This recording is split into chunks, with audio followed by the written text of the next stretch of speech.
Today what I'm going to be doing is pruning this Procumbens Juniper Bonsai tree.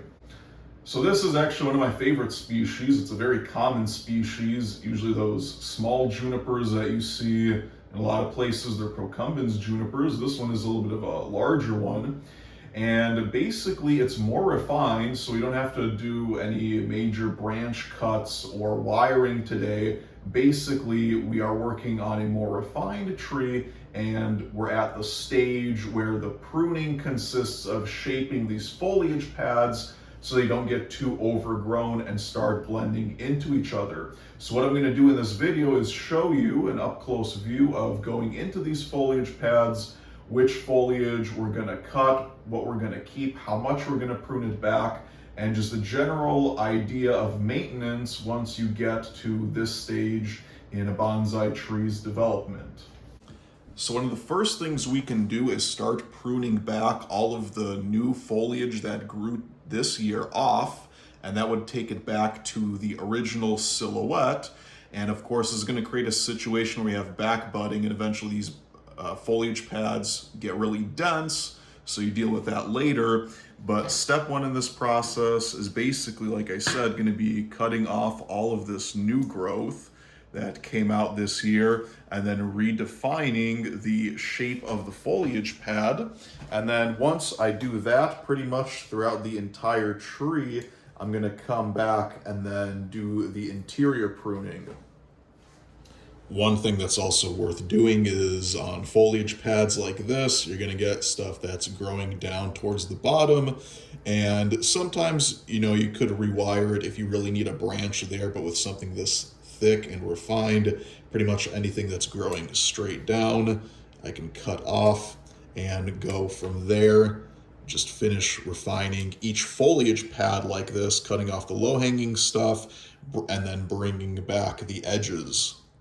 So as you can see, we have definition in this section of the tree, although now that I look at it, this end of the foliage pad is still a little bulky. I'm going to come and thin this section out and possibly pull it back even further. But you can see now we have this tiered grouping of separate foliage pads, and even that is going to have to be refined with apexes and edges of each foliage pad itself being a pyramidal type of shape. However, what we have over here is more of an overgrown section, and at first glance, it may look like, just a blob. It's hard to tell, well, should we prune this all back? Should I keep this? Should I prune that? I mean, what do I do here? But the concept is essentially the same. So first thing we do is differentiate the branches. And I mean, the easiest thing is to just grab sections of the foliage pads and find out, okay, this is one unit attached to a forking branch back here that's immediately above another thicker branch down here that has about 4 or 5 of these branchlets on the end of it. So what we're going to do is differentiate those two sections from each other, and just by pruning back the foliage growth from this year, that's going to do a lot to distance these.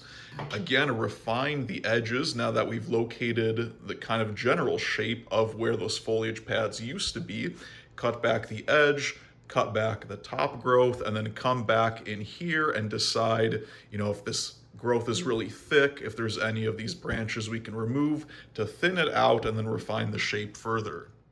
So what's better, using a pair of scissors to cut off the foliage or using your fingers to pinch it off? Well, from what I've seen, it doesn't really make a huge difference. I think the idea is that if you're pinching it off, it causes less damage. But either way, if we're going into the individual branchlets and making that small, precise cut, it doesn't matter if it's a scissor blade or your fingernail cutting that foliage off, the damage circumference is going to be about the same if you're cutting the same point. So the only real difference is if you get lazy with the scissors and start cutting it like it's your bushes out in the front yard, you're going to get flat lines that look less natural, and until the tree grows and recovers, it's just going to look a little bit uglier. But like I said, if you do it precisely point by point, then it's not really going to make a huge difference if you're pinching or using scissors. So I think I'm gonna trim up this next section here for the example in the video, and then just go ahead and do it through the entire tree and come back when I'm done. So basically same idea. You can see there's a lot of branches hanging down that can be cut off, and then of course the growth on the top, like taking this stem all the way back to here. So then that ramification like this will start to emerge and grow again from the point closer to the branch, making the foliage pad flatter and more compact. So that's how we're going to reshape those pads. And then one thing to keep in mind is if this was not a refined tree and for some reason I wanted the branch to grow out a little bit more this way or maybe somewhere over here, I could always keep this lower hanging growth and then eventually just wire it to make a new foliage pad down here. But there really isn't a reason for that, so I'm just going to maintain the current shape that it's in. I don't want to do any major redesign work. I think there's enough foliage on this tree where there really isn't negative space where I feel like it's lacking it. So what we're going to do is just refine that back to this original flatter shape here. Here on the back of the tree, I'm going to cut off the lowest section of the back branch just because it's way below the root level and it just no longer serves a purpose, especially when this is going to be going in a flatter oval pot.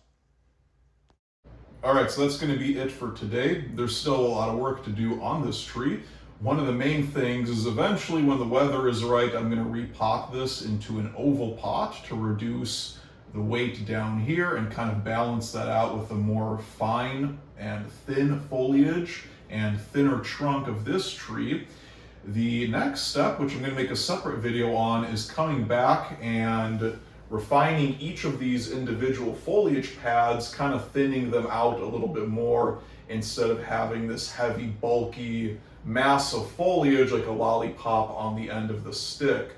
So that refinement will flatten these out even more and show more of that branching ramification structure instead of just a blob on a stick like I mentioned. But that's the next step. This is it for now with general refinement. It's going to go back outside in full sun and I'm going to be coming back with that new video, so make sure to hit the subscribe button down below. You'll be notified when it comes out, probably, I don't know, a couple more weeks.